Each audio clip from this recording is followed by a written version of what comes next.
Ciao da Stefano Verona di Psicologia Semplice. Oggi siamo qui per conoscere un altro tratto temperamentale della nostra personalità. Ricorderete che i tratti temperamentali sono quelli che hanno una base biologica, quindi sono già presenti dal momento della nascita. Oggi nello specifico parleremo del harm avoidance o in italiano evitamento del danno.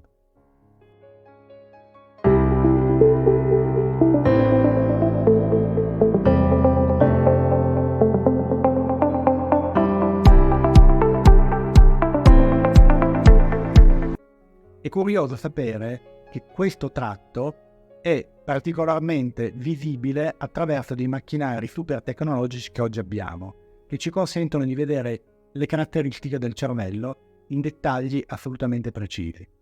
Il cervello di chi ha questo tratto è caratterizzato da un volume ridotto proprio di alcune parti della corteccia, in particolare quella orbitofrontale, occipitale e parietale.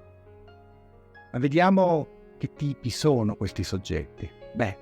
Li conoscerete sicuramente. Sono quelle persone che tendono ad essere eccessivamente preoccupate per tutto, sono iperprudenti, sono pessimiste, timide, timorose, dubbiose e anche suscettibili alle critiche.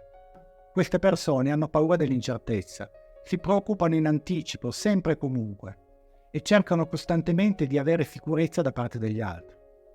Sono timide con gli estranei perché non sanno che cosa si possono aspettare e hanno un livello di energia vitale piuttosto basso.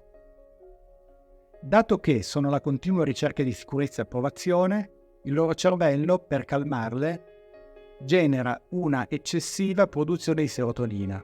E questo perché? Perché la serotonina è esattamente quella molecola che ci consente di sentirci al sicuro e tranquilli. I soggetti con un'alta ricerca di novità, di cui ti ho parlato nel video precedente, vattelo a vedere se te lo sei perso, cosa fanno? Cercano delle esperienze che gli aiutino a produrre della dopamina. I soggetti di cui parliamo oggi invece forzano la produzione di serotonina, proprio perché la serotonina ha questo effetto tranquillizzante. Questo neurotrasmettitore, la serotonina, è la molecola che ci fa sentire al sicuro, accettati, protetti dagli altri e parte di un gruppo, di una comunità. Le persone depresse o ossessive, quelle che pensano incessantemente ai problemi e non riescono mai a liberare la mente, hanno infatti uno squilibrio nella loro serotonina. I farmaci che gli vengono somministrati servono proprio a rimettere in equilibrio questa sostanza nel loro cervello. Oltre ai farmaci ci sono molte altre cose che possiamo fare per regolare la serotonina. A partire dall'alimentazione, che è la cosa più importante, la quale deve anche includere un amminoacido che è essenziale per la sua produzione. In realtà ci sono anche altre cose che possiamo fare per agire su questa molecola. Se volete saperle, scrivetemelo nei commenti e cercherò di fare un video apposta per voi.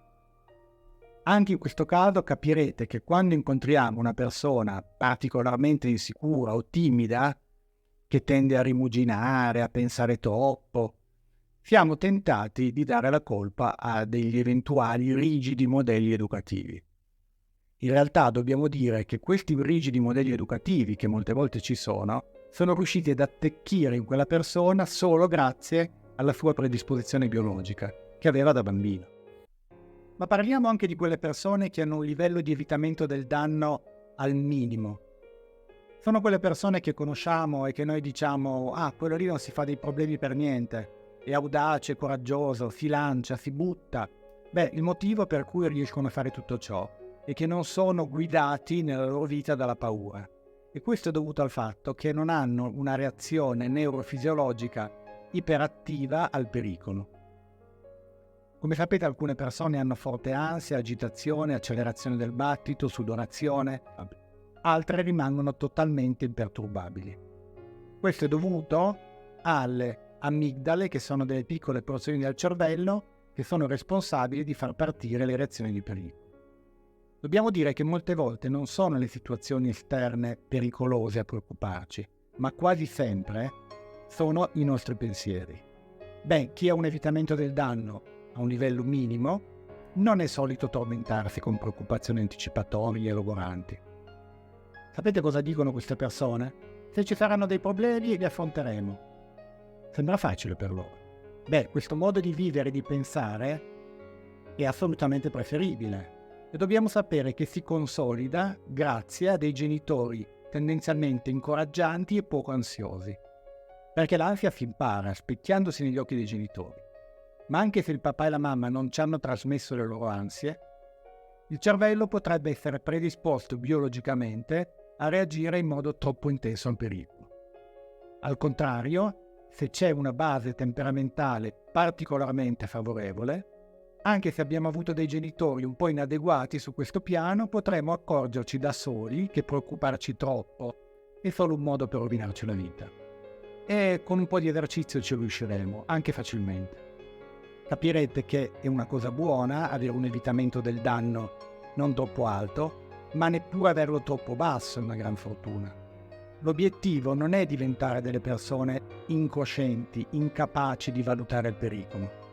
La paura è un'emozione che serve a proteggerci, ma deve essere qualcosa che si attiva davanti a dei pericoli reali, quindi non immaginari, e che non deve essere paralizzante. Deve essere qualcosa che possiamo piano piano imparare a gestire e a utilizzare. Il coraggio, infatti, è saper affrontare la paura, non il negare il pericolo. In quel caso dovremmo infatti parlare di incoscienza. È possibile con un trattamento psicologico diventare più sicuri? Sì, ma anche in questo caso, se lavoriamo con un adulto, il cambiamento è più lungo e difficile, però dobbiamo dire che è assolutamente fattibile. E se a questo trattamento psicologico viene abbinato un cambiamento dello stile di vita, il processo può essere molto più veloce. Il lavoro psicologico consiste nell'aiutare il paziente a ridare un significato diverso alle esperienze passate, incentivarlo a modificare il suo stile di vita, aiutarlo a sviluppare nuove abilità relazionali e fare in modo che lui si eserciti e le metta in pratica. Quando il soggetto scoprirà di essere in grado di costruire delle relazioni diverse in cui si sente accettato, riconosciuto, come è importante nel rapporto con gli altri, egli inizierà a percepirsi meno bisogno di approvazione e il suo cervello troverà un nuovo e migliore equilibrio. Vi saluto e vi do appuntamento al prossimo video in cui parleremo di un altro tratto del temperamento che vi anticipo si chiamerà dipendenza dal riconoscimento.